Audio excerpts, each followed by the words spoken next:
Mana termotoraventini yopishtirib bo'ldik. Mana shu uyimizni yon tomoni yarim g'ish bo'lib qolgan ekan.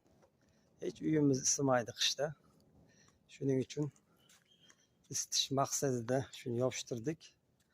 Endi natijasini qishda ko'ramiz, Xudo xohlasa. Inshaalloh. Mana shu holatda bitdi.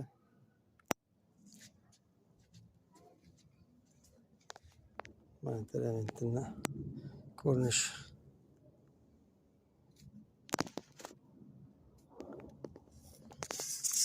Orqa tomon. Orqasi pokak bo'lar ekan. 3 santimetrlik. Jami 4 santimetr. Shu holatda yopishtirdik.